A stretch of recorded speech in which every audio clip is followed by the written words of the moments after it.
കർത്താവ് പറഞ്ഞില്ല, യോഹന്നാന്റെ സുവിശേഷം 14-ാം അധ്യായത്തിലെ 13-14 നിരോധനം പറയുന്നു, നിങ്ങൾ എൻ്റെ നാമത്തിൽ ആവശ്യപ്പെടുന്നത് എന്തും പിതാവ് പുത്രനിൽ മഹത്വപ്പെടുത്താൻ വേണ്ടി ഞാൻ പ്രവർത്തിക്കും.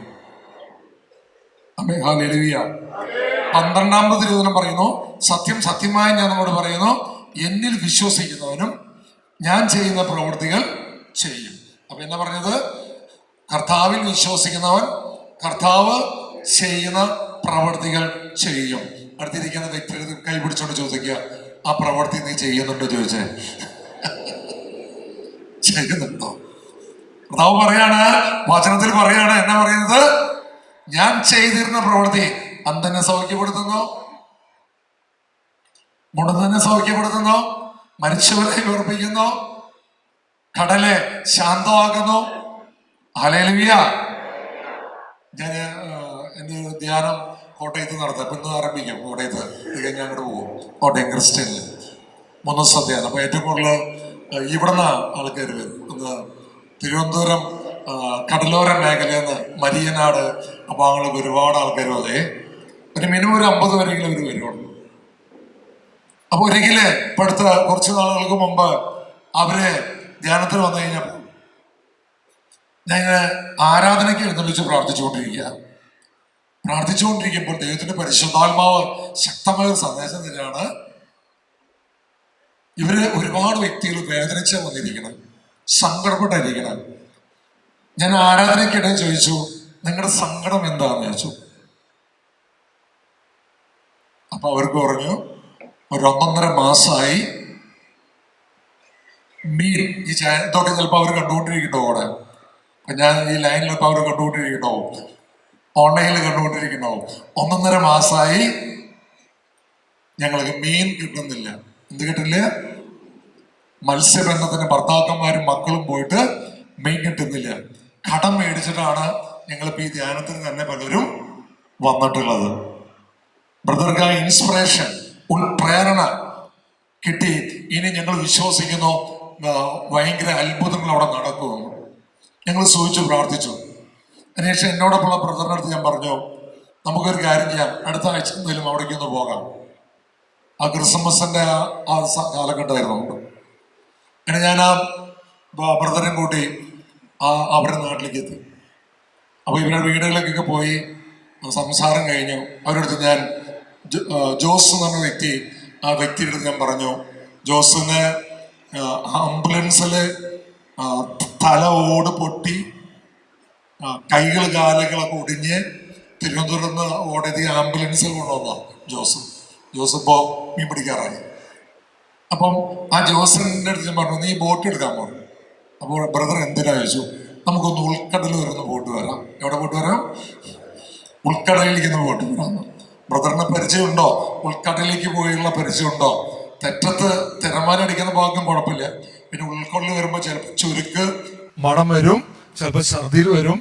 ഞാൻ പറഞ്ഞു, ഞാനും ഒപ്പമുള്ള ബ്രദറും തയ്യാറാണ്, ജോസ് കയറാന്ന് വെച്ചു. ജോസ് കയറാന്ന്.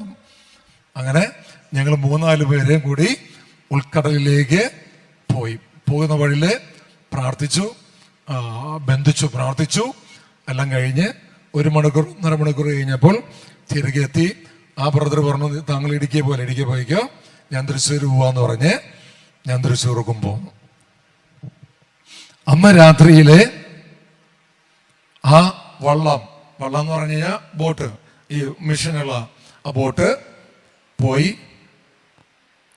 അന്ന് രാത്രി കഴിഞ്ഞ് നേരം വിളിക്കുമ്പോൾ, ഞാൻ നേരം വിളിക്കുമ്പോൾ എത്തുന്നത് ഇവിടെ തൃശ്ശൂർ എത്തുന്നത്. നേരം വിളിക്കാറായപ്പോൾ ഒരു ഫോൺ കോൾ വന്നു, ജോയ്സ് ബ്രദറെ, ഏകദേശം ഈ ബോട്ടിൽ 4 ലക്ഷത്തിലധികം വില വരുന്ന മീനെ കിട്ടി. ഹല്ലേലൂയ.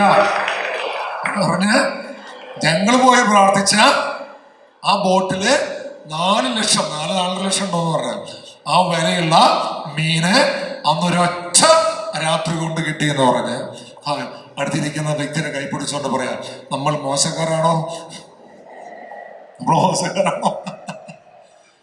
നമ്മൾ പലപ്പോഴും മനസ്സിലാക്കിയിരിക്കുന്നത് നമ്മുടെ ശക്തി. കർത്താവ് എന്നാ പറഞ്ഞത്? വചനം എന്നാ പറഞ്ഞത്? യോഹന്നാൻ 13:12 സത്യം സത്യമായും ഞാൻ നിങ്ങളോട് പറയുന്നു, എന്നിൽ വിശ്വസിക്കുന്നവനും ഞാൻ ചെയ്യുന്ന പ്രവർത്തികൾ ചെയ്യും. ഈശോ പറഞ്ഞ കാര്യ, ഞാൻ പ്രവർത്തിച്ച പ്രവർത്തികള് നീ ചെയ്യും. അതിനുശേഷം പറയുകയാണ്, വചനം പറയാണ്, ഞാൻ പിതാവിന്റെ അടുത്തേക്ക് പോകുന്നത് കൊണ്ട് ഇവയേക്കാൾ വലിയവയും ചെയ്യും. കൈയടിച്ച് പത്തുപടുത്തേ വിശ്വസിക്കുന്നു പറഞ്ഞ ഹല്ലേലൂയ പറഞ്ഞ് ശക്തിയോടെന്ന് പറഞ്ഞ്. ഈശോ എന്താ വാഗ്ദാനം തന്നെ? നമുക്ക് എന്ത് വാഗ്ദാനം തന്നെ? ആദ്യം പറഞ്ഞു, നിങ്ങൾ വിശ്വസിച്ചാൽ ഞാൻ പ്രവർത്തിക്കുന്നത് നിങ്ങൾ ചെയ്യും. അതിനുശേഷം പറയാണ്, ഞാൻ പിതാവിന്റെ അടുത്തേക്ക് പോവാണ്, സ്വർഗത്തിലേക്ക് പോവാണ്. അതിനാൽ ഞാൻ എൻ്റെ പിതാവിന്റെ അടുത്തുള്ളതുകൊണ്ട് ഞാൻ ഈ ഭൂമിയിൽ വെച്ച് ചെയ്തേക്കാൾ വലിയ കാര്യങ്ങൾ നിങ്ങൾ ചെയ്യും. വിശ്വസിക്കുന്ന ഹല്ലേലൂയ പറയാ. ശക്തി പറഞ്ഞ ഹല്ലേലൂയ. ശക്തി പറഞ്ഞ ഹല്ലേലൂയ. അടുത്ത വചനം പറയാണ്, എൻ്റെ നാമത്തിൽ നിങ്ങൾ എന്നോട് എന്തെങ്കിലും ചോദിച്ചാൽ ഞാനത് ചെയ്തു തരും. വിശ്വസിക്കുന്നവർ ഹല്ലേലൂയ. എൻ്റെ ദൈവങ്ങളെ, ഞാനും നിങ്ങൾക്കും കർത്താവ് ഒരുപാട് കൃപകൾ തന്നിട്ടുണ്ട്. ഈ 3 ദിവസം പ്രാർത്ഥിച്ചപ്പോഴേ കർത്താവ് അടുത്തൊരു മെസ്സേജ് തന്നു. ഞാൻ പറയുന്നത് കേൾക്കുന്നുണ്ടോ? ബാക്കിലുള്ളവർ കേൾക്കുന്നുണ്ടോ? ജോയ്സ, നീ ചോക്ക് മലയിൽ നിന്നുകൊണ്ട് ചോക്ക് അന്വേഷിക്കണം എന്ന് പറഞ്ഞ് ഒരു സിനിമ ഡയലോഗാണ്. എന്ന് പറഞ്ഞ് ചോക്ക് മലയിൽ നിന്നുകൊണ്ട് ചോക്ക് നീയെ അന്വേഷിക്കുക. ചോക്ക് മലയിൽ നിന്നും നീ ചോക്ക് അന്വേഷിക്കുക. ഗാഗുൽത്ത മലയിൽ നിന്നുകൊണ്ട് ഞാൻ ആരന്വേഷിക്കുക? ഈ 3 ദിവസം പ്രാർത്ഥിക്കുമ്പോൾ കർത്താവ് പറയാണ്, ഈ ഗാഗുൽത്ത മലയിൽ നിന്നുകൊണ്ട് ഞാൻ ആരന്വേഷിക്കുന്നത്? ഈശോയെ അന്വേഷിച്ചുകൊണ്ടിരിക്കുക. ഹല്ലേലൂയ. എനിക്കതിൻ്റെ ഒരു ഉൾച്ചുരുക്കം എനിക്കെന്നെ മനസ്സിലായില്ല. ഞാനിങ്ങനെ വീണ്ടും പ്രാർത്ഥിച്ചു. അപ്പോഴാണ് ഒരു നഗ്നമായ സത്യം വെളിപ്പെടുത്തി തന്നത്. ഹല്ലേലൂയ. പറഞ്ഞ ഹല്ലേലൂയ. എനിക്ക് ഇവിടുത്തെ ഒരു ശുശ്രൂഷ ഞാനൊരു പുച്ഛഭാവത്തോടെ ഞാൻ കണ്ടിരുന്നത്. എവിടുത്തെ ശുശ്രൂഷ? ഗാഗുൽത്തയിലത്തെ ഒരു ശുശ്രൂഷ ഞാൻ പുച്ഛഭാവത്തോടെ കണ്ടിരുന്നു. എനിക്കത് ഇഷ്ടപ്പെട്ടിരുന്നില്ല ശുശ്രൂഷ. ഞാൻ വളർന്നതുകൊണ്ടാണോ, എൻ്റെ ഉള്ളിൽ അഹങ്കാരം വളർന്നുകൊണ്ടാണോ എന്താണെന്നറിയില്ല, ആ ശുശ്രൂഷയുടെ പേരാണ് വാഗ്ദത്തം എടുക്കുക. ഈ വാഗ്ദത്തം എടുക്കുന്ന ശുശ്രൂഷ സത്യത്തില് ഇതെന്തിനാണ്? ഇത് കൃപാസനം, ഉടമ്പടി, അവിടെ അങ്ങനെ ഓരോ സ്ഥലത്തും ഓരോ പേരുകൾ വരുന്നുണ്ട്. ഇവിടെ എന്താ ഇങ്ങനൊരു സംഭവം? വാഗ്ദത്തം. അപ്പൊ ഞാൻ ഈ സമയത്ത് ബെന്നച്ചിനെ ഞാൻ ഒന്ന് ഫോൺ ചെയ്ത് അമേരിക്കയിൽ. അപ്പൊ ബെന്നച്ചൻ പറഞ്ഞു, ജോയ്സൺ, നീ അവിടെ ഒരു കിറ്റ് ഉണ്ട്, വാഗ്ദത്തത്തിന്റെ ഒരു കിറ്റ്. ഇത് കണ്ടിട്ടുണ്ടോ നിങ്ങള്? ഒരു കിറ്റ് ഉണ്ട്. ഈ ഒരു കിറ്റ് ഉണ്ട്. ഈ കിറ്റ് നീ കൊണ്ടുപോയി ദിവ്യകാരുണ്യ സന്നിധിയിലിരുന്ന് ധ്യാനിച്ച് ഈശോയോട് ചോദിച്ചു നോക്ക്, ഇതെന്താ സംഭവം ഒന്ന് പറഞ്ഞ ഹല്ലേലൂയ. ഉച്ചത്ത് പറഞ്ഞ ഹല്ലേലൂയ. ഞാൻ കിറ്റ് ഓരോന്നോരോന്നായി പുറത്തെടുത്തു. അപ്പൊ ഈ കിറ്റിനകത്ത് മെഴുകുതിരി, ഉപ്പ്, മണ്ണ്, തൈലം എന്ന് വേണ്ട കുന്തിരിക്കം, ഇങ്ങനെ കുറെ സാധനങ്ങളൊക്കെ കണ്ടു. അപ്പൊ ഈ സാധനങ്ങളൊക്കെ എടുത്തുകൊണ്ട് ബൈബിൾ എടുത്തും ഗൂഗിൾ സെർച്ച് ചെയ്തിട്ടും ഞാൻ സെർച്ച് ചെയ്യാൻ തുടങ്ങി. മെഴുകുതിരി എന്താണ്, ഉപ്പ് എന്താണ്, മണ്ണ് എന്താണ്, ഈ തൈലം എന്താണ്, കുന്തിരിക്കം എന്താണ്, ഒരു മെഡല് ഉണ്ടല്ലേ, ആ മെഡൽ എന്താണ് സെർച്ച് ചെയ്യാൻ നോക്കി. അപ്പോഴാണ് ഇതിന്റെ അത്ഭുതങ്ങൾ ഓരോന്നോരോന്നായി ഞാൻ കാണാൻ തുടങ്ങുന്നത്.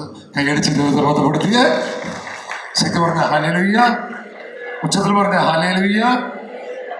ഈ ഒരു ഇതിനൊരു ഫോം ഉണ്ടായിരുന്നു. ഗാഗുൽത്ത ധ്യാനമന്ത്രം, കുറുമ്പാൽ തലക്കോട്ടുകര ഗാഗുൽത്ത നാഥന്റെ വാഗ്ദത്തം. അപ്പൊ ഇത് ഞാൻ ഇങ്ങനെ കുറേശ്ശെ വായിക്കാൻ തുടങ്ങി. കുറേശ്ശെ വായിക്കാൻ തുടങ്ങി. എന്താണ് ഇതിൽ എഴുതപ്പെട്ടിട്ടുള്ളത്? അപ്പോ ഇത് വായിക്കുന്നതിനേക്കാൾ മുമ്പ് ദൈവത്തിന്റെ പരിശുദ്ധാത്മാവ് മലാക്കി പുസ്തകം എൻ്റെ അടുത്ത് പറഞ്ഞു. മലാക്കി പുസ്തകം കേട്ടിട്ടുണ്ടോ? നിങ്ങൾക്ക് കേട്ടിട്ടുണ്ടോ? മലാക്കിയുടെ പുസ്തകം അവസാനത്തെ അധ്യായം 3-ാം അധ്യായം 16-ാമത്തെ തിരുവചനം നീ വായിച്ചതിന് ശേഷം ഇത് വായിക്കാൻ പറഞ്ഞു. ഏതാ വായിക്കാൻ പറഞ്ഞ്? പഴയ നിയമം മലാക്കിയുടെ പുസ്തകം ഏതാ പറഞ്ഞ്? 3-ാം അധ്യായം 16 തിരുവചനം. അന്ന് കർത്താവിനെ ഭയപ്പെട്ടിരുന്നവർ പരസ്പരം സംസാരിച്ചു. അവർ പറഞ്ഞു, കർത്താവ് ശ്രദ്ധിച്ചു കേട്ടു. കർത്താവിനെ ഭയപ്പെടുകയും അവിടുത്തെ നാമം ധ്യാനിക്കുകയും ചെയ്യുന്നവരെ ഓർമ്മിക്കേണ്ടതിന് ഒരു ഗ്രന്ഥം അവിടുത്തെ മുമ്പിൽ എഴുതപ്പെട്ടു. എങ്ങനെ? കർത്താവിനെ ഭയപ്പെടുകയും അവിടുത്തെ നാമം ധ്യാനിക്കുകയും ചെയ്യുന്നവരെ ഓർമ്മിക്കേണ്ടതിന് ഒരു ഗ്രന്ഥം അവിടുത്തെ മുമ്പിൽ എഴുതപ്പെട്ടു. സൈന്യങ്ങളുടെ കർത്താവ് അരുൾ ചെയ്യുന്നു, അവർ എന്റേതായിരിക്കും. ഞാൻ പ്രവർത്തിക്കുന്ന ദിവസം അവർ എൻ്റെ പ്രത്യേക അവകാശമായിരിക്കും. പിതാവ് തന്നെ സേവിക്കുന്ന പുത്രൻ എന്ന പോലെ ഞാൻ അവരെ രക്ഷിക്കും. ഈ വാഗ്ദത്തത്തിനെ കുറിച്ച് ദൈവത്തിന്റെ പരിശുദ്ധാത്മാവിനോട് ഞാൻ ചോദിച്ചപ്പോൾ 3 ദിവസം ഞാൻ ഭക്ഷണം കഴിക്കുന്ന സമയത്താണ് പുറത്തു വരുമ്പോഴാണ് നമ്മുടെ ഈ ക്യാമറ മക്കളും അല്ലെങ്കിൽ ബന്ധപ്പെട്ട ആരെങ്കിലും സംസാരിച്ചിരുന്നത്. ഞാനത് സാധാരണ പോകുമ്പോൾ സംസാരിക്കാറില്ല, വായടച്ചെന്നേ ഇരിക്കുള്ളൂ. പക്ഷെ ഇവിടെ ഞാൻ ആ ഒരു ഗ്യാപ്പിൽ സംസാരിച്ചു പോയി വൈകുന്നേരങ്ങളിൽ. ബാക്കിയൊക്കെ ബെന്നച്ചൻ്റെ അടുത്ത് പറഞ്ഞു, നീ ഒറ്റയ്ക്ക് ഇരിക്കുക. ഞാൻ ഒറ്റയ്ക്ക് ഇരുന്നപ്പോഴാണ് ദൈവത്തിന്റെ പരിശുദ്ധാത്മാവ് പറഞ്ഞു, ഈ ഗാഗുൽത്ത കൂടാരത്തിലെ ഈ വാഗ്ദത്തം എന്ന മഹത്തായ ശുശ്രൂഷ ഇന്ന് പലർക്കും അറിയുന്നില്ല.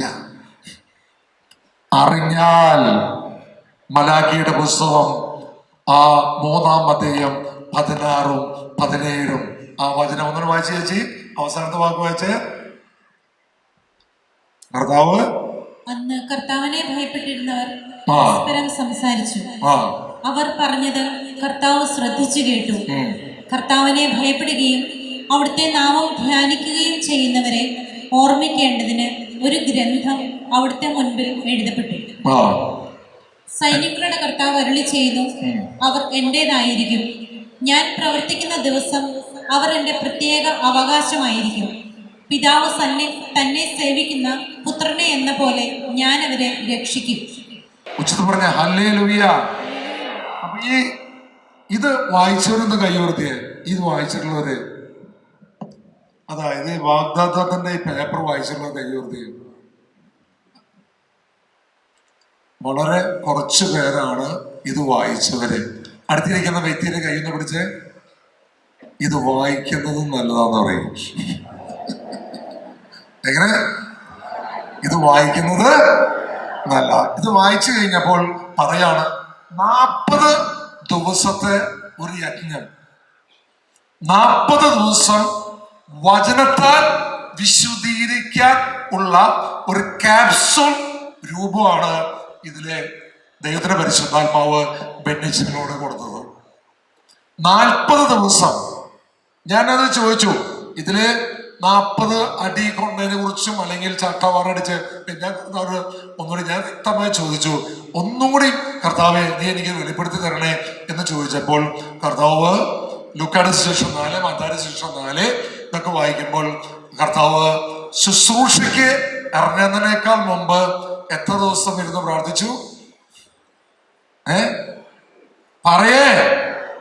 അടുത്തിരിക്കുന്ന വ്യക്തി കൈ പിടിച്ച 40 ദിനരാത്രങ്ങൾ ഇരുന്ന് പ്രാർത്ഥിച്ചു എന്ന് പറയുക. 40 ദിനരാത്രങ്ങൾ ഇരുന്ന് പ്രാർത്ഥിച്ചു. അതേപോലെ ഒരു 40 ദിവസത്തെ പ്രക്രിയയാണ് ഈ വാഗ്ദത്തം എടുക്കുന്നതിനെ കുറിച്ച് പറയുന്നത്. അതായത് 5 ആഴ്ചകളിൽ നിങ്ങൾ ഇതിനിടയിൽ കൂടെ വെള്ളിയാഴ്ചകൾ ഒന്ന് പോകണം. ഇനി ഇങ്ങോട്ട് വരാൻ പറ്റാത്തവര് ലോകത്തിന്റെ ഏത് മൂലയിലാണേലും അവർ ഓൺലൈനിൽ ഇരുന്ന് ഈ ശുശ്രൂഷ പങ്കെടുക്കാം.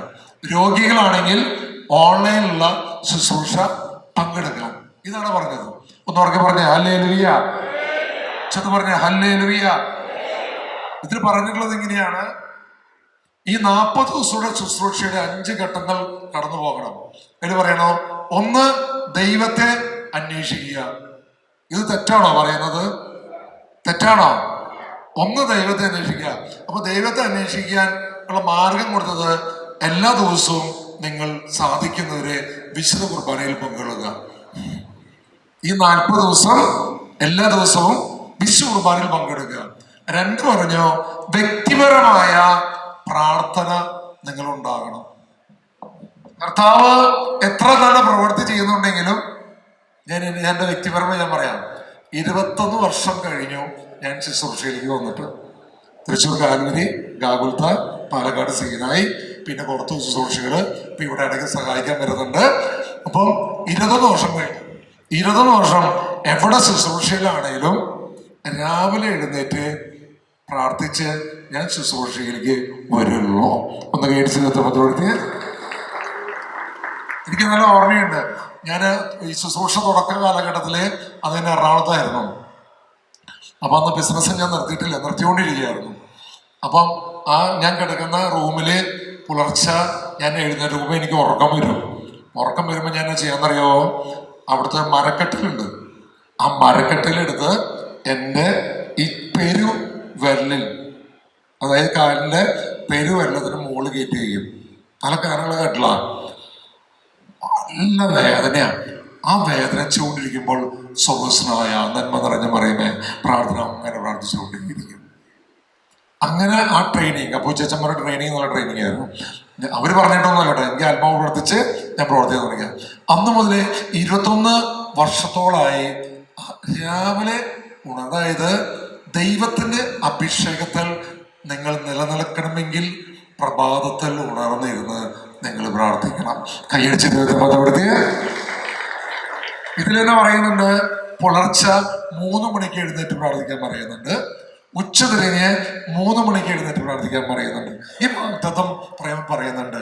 അപ്പൊ എന്താ പറഞ്ഞ, ആദ്യം ഈ വാഗ്ദത്തം എടുക്കാൻ ആഗ്രഹിക്കുന്നവരെ, അനുഗ്രഹം പ്രാപിക്കാൻ ആഗ്രഹിക്കുന്നവരെ ദൈവത്തിന്റെ പരിശുദ്ധാത്മാവ് പറയാണ്, ഒറ്റ കാര്യം പറയുന്നത്, നീ ആദ്യം അവിടുത്തെ രാജ്യവും നീതിയും അന്വേഷിക്കുക, ബാക്കിയെല്ലാം കൂട്ടിച്ചേർക്കപ്പെട്ടു തരും. ഒന്നവർക്ക് പറഞ്ഞ ഹല്ലേലൂയ. അപ്പൊ എന്നാ പറഞ്ഞത്? 1 പറഞ്ഞു കുടുംബ പ്രാർത്ഥനയിൽ പങ്കെടുക്കുക, 2 വ്യക്തിപരമായ പ്രാർത്ഥന, ഒപ്പം തന്നെ നിത്യ ആരാധനയിൽ പങ്കെടുക്കുക. എന്റെ ദൈവങ്ങളെ, എൻ്റെ 21 വർഷ ചരിത്രത്തിലെ ഞാൻ ഒട്ടുമുക്കാ ദിവസങ്ങളും അനുവദിച്ച എല്ലാ ദിവസവും ഞാൻ നിത്യാരാധനയിൽ പങ്കെടുക്കാതെ ഇന്നലെ രാത്രി വരെ, ഈ 3 ദിവസം ഇവിടെ ഇരുന്നിട്ട് പോലും ഇന്നലെ രാത്രി വരെ ഞാൻ പുത്തമ്പള്ളിയിലെ അവസാനത്തെ ശുശ്രൂഷ 1 മണിക്കൂർ അവിടെ ഇരുന്ന് പ്രാർത്ഥിച്ചിട്ടാണ്. ഡയസ് ഇവിടെ സഹായിക്കാൻ വരുന്നില്ലേ, ഞാൻ ഡയസും അവിടെ ഇരുന്ന് പ്രാർത്ഥിച്ചിട്ടാണ് ഞാൻ വന്നത്. ഒന്നോർക്കെ പറഞ്ഞ ഹല്ലേലൂയ. അത്ഭുതം അടയാളം മാത്രമല്ല, ജീവിതത്തെ വിശുദ്ധീകരിക്കപ്പെടുവാൻ, ജീവിതത്തിൽ അത്ഭുതങ്ങളും അടയാളങ്ങളും സംഭവിക്കാൻ ഒരു പുതിയൊരു വഴി ഗാഗുൽത്താനാഥൻ തുറന്നു തരുമ്പോൾ അത് കേൾക്കാൻ പറ്റണം. ഹല്ലേലൂയ. പിന്നെ പറയാണ്, 2ാമത് തങ്ങളെ തന്നെ എളിമപ്പെടുത്തുക, നല്ല കുമ്പസാരം നടത്തുക. ഈ എളിമപ്പെടുത്തലിന്റെ ഭാഗമാണ് അടുത്തിരിക്കുന്ന വ്യക്തിയെ കൈ പിടിച്ച് ഹല്ലേലൂയ പറയാൻ പറ്റുണ്ടോ? ഒന്ന് കൈ പിടിച്ച് പറഞ്ഞ ഹല്ലേലൂയ. അത് തങ്ങളെ തന്നെ എളിമപ്പെടുത്തേണ്ട ഭാഗമാണ്. ഈ 2 ക്യാമറമാരൊന്ന് കൈ ഒന്ന് കൈ പിടിച്ച് ഹല്ലേലൂയ പറഞ്ഞ്, ഒന്ന് കൈ പിടിച്ച് പറഞ്ഞ ഹല്ലേലൂയ പറഞ്ഞ്, ഈ പാട്ടുകാരൊന്ന് കൈ കൊടുത്ത് കൈ പിടിച്ച് ഒന്ന് ഹല്ലേലൂയ പറഞ്ഞ്, കൈ അടിക്കാനല്ല ഹല്ലേലൂയ പറഞ്ഞ, ഒന്നവർക്ക് പറഞ്ഞ ഹല്ലേലൂയ. പിന്നെ അടുത്തതെന്ന് പറയാണ്, കുമ്പസാരിക്കുക. എനിക്ക് ഇന്നലെ ഒരു കുമ്പസാരത്തിന്റെ ഒരു രഹസ്യം പറഞ്ഞു കേട്ടു. ഒരു അച്ഛൻ പറഞ്ഞു കേട്ടത്, ഒരു അച്ഛൻ കുർബാനയ്ക്ക് വേണ്ടി തുടങ്ങാം. കുർബാന തുടങ്ങാൻ 5 മിനിറ്റ് പോലും ഇല്ല. ആ കുർബാനയ്ക്ക് വേണ്ടി ഓടാൻ നിൽക്കുക. ഒരു ചെറുപ്പക്കാരൻ വന്നിട്ട് പറഞ്ഞു, അച്ഛാ എനിക്കിപ്പോ കുമ്പസാരിക്കും. ഞാനിവിടെ മത്തായച്ചനടുത്ത് പറഞ്ഞു, അച്ഛാ എനിക്ക് കുമ്പസാരിക്കണം. ആ കുമ്പസാരിച്ച ഞങ്ങൾ കയറിയേ, മനസ്സിലായ? അച്ഛാ എനിക്ക് കുമ്പസാരിക്കണം. അച്ഛൻ പറഞ്ഞു, മോനെ ഇപ്പൊ കുർബാന തുടങ്ങും. ആ കുർബാന കഴിഞ്ഞിട്ട് തന്നെ അല്ല, എനിക്ക് എമർജൻസി ആയിട്ട് പോകണം. അപ്പൊ അച്ഛൻ വിചാരിച്ചു, ഈ ചിലവർ ആത്മഹത്യ ചെയ്യാൻ പോകുന്നവര്, അങ്ങനെ കുറേ പ്രശ്ന ആൾക്കാരുണ്ട്, ഞാൻ അവരെ പോലെ ഇനി ഇവൻ വേറെ എന്തെങ്കിലും പ്രശ്നങ്ങളാണോ, എന്നാ ശരി ഞാൻ കുമ്പസാരിക്കാൻ ഊറാലിട്ട് കുമ്പസാരിക്കാനിരുന്നു. കുമ്പസാരിച്ചപ്പോ 2-3 മിനിറ്റോ കുമ്പസാരിച്ചല്ലോ. നിസ്സാരമായ കുറച്ച് പാപങ്ങള് അച്ഛനങ്ങളുടെ കുമ്പസാരം കൂട്ടിയിരുന്ന ദേഷ്യം വരാൻ തുടങ്ങി. ഇതിനു വേണ്ടിയിട്ടാണോ ഇവൻ കുർബാനയ്ക്ക് പോകുന്നതിനെ പിടിച്ച് നിർത്തിയത്? കുമ്പസാരം കഴിഞ്ഞ് കുമ്പസാരം കൂട്ടിലെത്തിയിട്ട് പുറത്തേക്ക് ഇറങ്ങിയപ്പോ ഇവരോട് ചോദിച്ചു, മോനെ എടാ ഈ പാപം പറയാനാണെങ്കിൽ കുർബാന കഴിഞ്ഞിട്ട് മതിയായിരുന്നില്ലടാ. അച്ഛന് അതിന്റെ സീരിയസ്നെസ് അറിയാത്തതുകൊണ്ടാ. എന്താണ് മോനെ, ഞാൻ ഇവിടെ നിൽക്കാൻ സമയമില്ല എന്നല്ല പറഞ്ഞ്? അതെ, എൻ്റെ അമ്മായിമ്മ വിളിച്ചിരുന്നു, നിന്റെ അമ്മായിമ്മ വിളിച്ചിരുന്നു നിന്നെ. എന്ത്? അവന്റെ ഭാര്യ പ്രസവിച്ചിട്ടുണ്ട്, ആ കുട്ടിയെ എനിക്ക് കാണിച്ചു തരണമെന്ന് പറഞ്ഞിട്ട്. അപ്പൊ ഇപ്പൊ ഒരു ടൈം പറഞ്ഞിട്ടുണ്ട്, വേഗം ചെല്ലാൻ പറഞ്ഞിട്ടുണ്ട്, ഞാൻ പോകണം. അതിന് ഞാൻ ഒരു പാപിയല്ലേ അച്ഛാ? എൻ്റെ മോൻ അല്ലെങ്കിൽ മോള്, ആ കൊച്ച് ഒരു വിശുദ്ധിയല്ലേ? ഈ പാപിയായ എൻ്റെ കയ്യിലേക്ക് അവനെ മേടിക്കണ്ട, ഒന്ന് വിശുദ്ധനായിട്ട് മേടിക്കാന്ന് വെച്ചു. ഒന്ന് കൈയടിച്ച് അടുത്തിരിക്കുന്ന വ്യക്തിയെ കൈ പിടിച്ച് വല്ല മനസ്സിലായ ചോദിച്ച്, മനസ്സിലായ? ഭൂമിയിൽ പിറന്ന ആ കൊച്ചേ വിശുദ്ധനാ അല്ലെ വിശുദ്ധയാ? അതിനെ കൈകൊണ്ട് മേടിക്കാൻ പാപിയായ ഞാൻ പോലെ പാപങ്ങളെ ചെയ്തിട്ടുള്ളോ, അതുപോലും ആ കൊച്ചിന് മേലെ സ്പർശിക്കാതിരിക്കാൻ ഞാൻ കുമ്പസാരിച്ചതാ. അച്ഛാ തെറ്റുണ്ടോ ചോദിച്ചു. ഒരു തെറ്റില്ല, നീ ഓടിക്കോ. ഒന്നോടെ പറഞ്ഞ ഹല്ലേലൂയ, പറഞ്ഞ ഹല്ലേലൂയ. അപ്പം എന്നെ പറഞ്ഞത് കുമ്പസാരിക്കുക, ഒപ്പം തന്നെ പറഞ്ഞ് തങ്ങളെ തന്നെ എളിമപ്പെടുത്തുക, കാരുണ്യ പ്രവർത്തികൾ ചെയ്യുക. ബ്രാക്കറ്റിൽ എഴുതിയിട്ടുണ്ട്, ഗാഗുൽത്ത ധ്യാന കേന്ദ്രത്തിലോ ഈശോയുടെ കൂട്ടുകാരുടെ ഭവനത്തിലോ മറ്റ് സൗകര്യങ്ങളുള്ള സ്ഥലത്ത് പോയി കാരുണ്യ പ്രവർത്തികൾ ചെയ്തോ. ഇവിടുത്തെ കാരുണ്യ പ്രവർത്തികൾ ചെയ്യാം. ഇവിടെ ഫ്രണ്ട്സ് ഓഫ് ജീസസ് ഇല്ലേ, 115 രോഗികള്. ഞാൻ ഇടയ്ക്കിടയ്ക്ക് അവിടെ വരും. 8 ദിവസം കൂടി ഉണ്ടാവും. ഞാൻ ഒഴിവ് കിട്ടുമ്പോഴൊക്കെ ഞാൻ ഇവിടെ ഉണ്ടാവും. ഭക്ഷണം കഴിക്കും. ആ മക്കളോടൊക്കെ വർത്താനം പറഞ്ഞ് ഞാനിങ്ങനെ ഇവിടെ പ്രാർത്ഥിക്കാതിരിക്കുമ്പോഴും ഗ്യാപ്പ് കിട്ടിയപ്പോൾ ആ മക്കളോടൊപ്പം ഞാൻ വർത്താനം പറയാനായി ചെന്നിരുന്നു. അതും അവിടെ ജീവിച്ചിരിക്കുന്ന ദിവ്യകാരുണ്യങ്ങളാണ്. അവരുടെ അടുത്ത് നിന്ന് വർത്താനം പറയാൻ ഇങ്ങനെയുള്ള കാരുണ്യ പ്രവൃത്തികൾ അല്ലെങ്കിൽ നിങ്ങളുടെ തൊട്ടടുത്തുണ്ടെങ്കിൽ അവിടെ പോയി നിങ്ങൾ ചെയ്യുക. Hallelujah, hallelujah. ദുർമാർഗങ്ങളിൽ നിന്നും പിന്തിരിയുക, മറ്റുള്ളവരോട് ക്ഷമിച്ച് പ്രാർത്ഥിക്കുക. ഗാഗുൽത്തായിലെ 5 വെള്ളിയാഴ്ചകളിൽ ഏകദിന ശുശ്രൂഷയിൽ പങ്കെടുക്കുക. ഇങ്ങനെ ഒരു 40 ദിവസം നമ്മളെ തന്നെ എളിമപ്പെടുത്തി വിശുദ്ധീകരിച്ച് ശുദ്ധീകരിച്ച് വിശുദ്ധ കുർബാനയിലും വ്യക്തിപരമായ പ്രാർത്ഥനയിലും കാരുണ്യ പ്രവർത്തനങ്ങളിലും മുഴുകി യോഹന്നാന്റെ സുവിശേഷം 3-ാം അധ്യായം 3-ാം തിരുവചന പ്രകാരം വീണ്ടും പരിശുദ്ധാത്മാവിനെ ജനിച്ച് ഒരു പുതിയൊരു സൃഷ്ടിയായി മാറുക. ഇതാണ് ഈ വാഗ്ദത്തം എന്നുള്ള ഉദ്ദേശിച്ചിട്ടുള്ളത്. ഒന്നോർക്കെ പറഞ്ഞ ഹല്ലേലൂയ, ഉച്ചക്ക് പറഞ്ഞ ഹല്ലേലൂയ. അങ്ങനെ ചെയ്യുമ്പോൾ നിന്നിൽ നിന്നും നിന്റെ കുടുംബത്തിൽ പറയുന്ന എഫെസസ് 6:10 പറയുന്ന പ്രഭുത്വ ശത്രുക്കളും ആധിപത്യങ്ങളും അന്ധകാര ലോകത്തിലെ അധിപന്മാരും സ്വർഗീയങ്ങൾ വർദ്ധിക്കുന്ന തിന്മയുടെ ദുരാത്മാക്കളും ഒപ്പം തന്നെ മാരക രോഗങ്ങളും കടബാധ്യതകളും കുഞ്ഞുങ്ങളില്ലാത്തവർക്ക് കുഞ്ഞുങ്ങൾ ലഭിക്കാനും ഒപ്പം തന്നെ ആ കുടുംബത്തിന് രക്ഷയില്ല, എന്തൊക്കെ ചെയ്താലും നിർഗതിയില്ല, ഇവരെ ശുദ്ധീകരിക്കാനും പവർഫുൾ ആക്കാനും ദൈവത്തിന്റെ പരിശുദ്ധാത്മാവ് ഈ ഗാഗുൽത്തായിൽ തന്ന ഈ വാഗ്ദാനം, ഈ സത്യം ഈ 3 ദിവസം ഇവിടെ ഇരുന്ന് പ്രാർത്ഥിച്ചപ്പോൾ പരിശുദ്ധാത്മാവ് എനിക്ക് കാണിച്ചു തന്നു. ശരിക്കും പറയണെങ്കിൽ അതിന്റെ 1-ാമത്തെ വെള്ളി എന്ന് പറഞ്ഞ ചെയ്യുന്നുണ്ട്. എന്നാ പറയുന്നത്? 1-ാമത്തെ വെള്ളിയാഴ്ച അവിടെ പറയുന്നത് വാഗ്ദാനം, നേർച്ച വസ്തുക്കൾ, ആശീർവാദം, പിന്നെ അതുപോലെ തന്നെ എൻ്റെ നാമം പേർന്ന ജനം അന്വേഷിക്കും, തങ്ങളെ തന്നെ എളിമപ്പെടുത്തി പ്രാർത്ഥിക്കും. അങ്ങനെ ഒരു ബ്ലെസ്സിങ് ഇന്ന ദിവസം കിട്ടും. 2-ാമത്തെ ആഴ്ച തിരുച്ചല, അഭിഷേക, ജ്ഞാനസ്ഥാന, വ്രത, വാഗ്ദാനം. പിന്നെന്താ വിളിച്ച ഇതൊക്കെ ഞാൻ വിസ്തരിക്കാൻ വന്നു കഴിഞ്ഞാൽ എനിക്കൊരു ദിവസം കൊണ്ടുവരും. ഈ മാമോദിസ എന്താന്ന് പലർക്കും അറിയുന്നില്ല. ഈ മാമോദിസ പുതുക്കൽ എന്താന്ന് പലർക്കും അറിയുന്നില്ല. ദുഃഖ വെള്ളിയാഴ്ച കഴിഞ്ഞ് പിറ്റേ ദിവസം ദുഃഖ ശനിയാഴ്ച പള്ളിയിൽ പോകുന്നവർ എത്ര പേരുണ്ട്? ഒരുപാട് മക്കളുണ്ടല്ലേ.